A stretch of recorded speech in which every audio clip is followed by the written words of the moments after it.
Let's talk about creatine, shall we? Creatine is one of the most researched supplements that is available on the market. Just go to Google Scholar and type in creatine and any of the words you are interested. There you will find hundreds of thousands of search results and over thousands of clinical studies. And in case you don't want to read them all by yourself, just watch this video and you will find every link to the studies down below in the video description. Chapter 1. What is creatine? Creatine is a completely natural amino compound that we find in our bodies, and it plays an indispensable role in almost all energy metabolism processes in our bodies. We produce creatine out of the three amino acids methionine, glycine and arginine. If those names now sound like old Chinese to you, 卖到国外，给英国人当奴隶去。 then I recommend you this video here where I explain everything about amino acids and protein. It is named after the Greek word kreas, which means something like meat.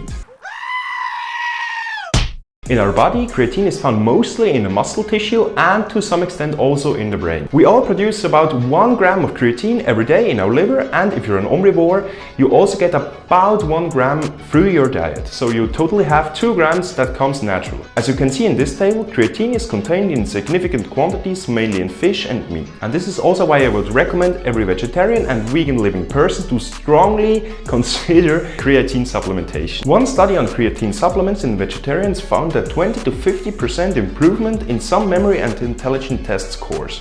And don't worry, I will give you my recommended daily dosage at the end of the video, so stay through. Chapter 2. How does creatine work? The main energy source that our cells and our body uses is called ATP, adenosine triphosphate. When a cell in our body needs to perform a task like moving a muscle or having some cognitive functions, ATP is broken down to ADP, adenosine diphosphate, which means one phosphate particle is split up. Now our creatine storage come in use. Creatine phosphate is broken down to creatinine and is giving a highly active phosphate particle back to the ADP. And this then converts again to adenosine triphosphate, because we have again 3 phosphate particles. And by that, new energy is available for our body to do a certain task. Isn't that amazing? This effect of creatine kinases works for the first couple of seconds up to 1 minute. And after that, other energy providing systems in our body come into place, like the glucolysis, where carbohydrates that are stored in the muscle glycogen then are used to release energy.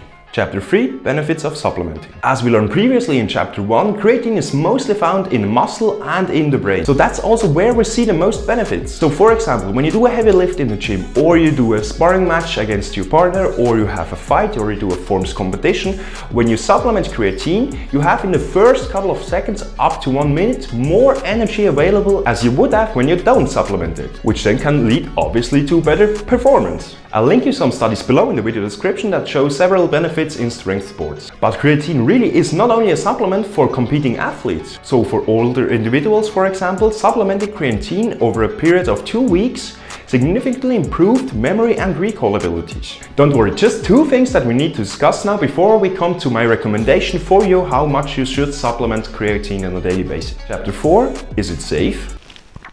Creatine is one of the most researched supplements on this planet and has several benefits for almost every one of us. So let's see if there are any drawbacks we need to consider, because so far it just seems too good to be true, right? And as it seems, at least by my research, I highly recommend you do your own before taking anything that I recommend or anybody recommends. And as it seems, there are practically none that are well supported by scientific literature. So if you don't go really crazy with the dosages here, you should be really safe and most likely nothing bad's going to happen to you. Chapter 5. Different types of creatine. As creatine supplementation grew over the years and the athletes have seen that it really brings results in the real world, some supplement manufacturers asked themselves, how could we make more money out of this? And the completely justified answer was, we start and develop creatine further. And this process then led to some other forms on the market that you can buy now, which promise that are a higher form, better available, better bioavailability, or just increase the effects.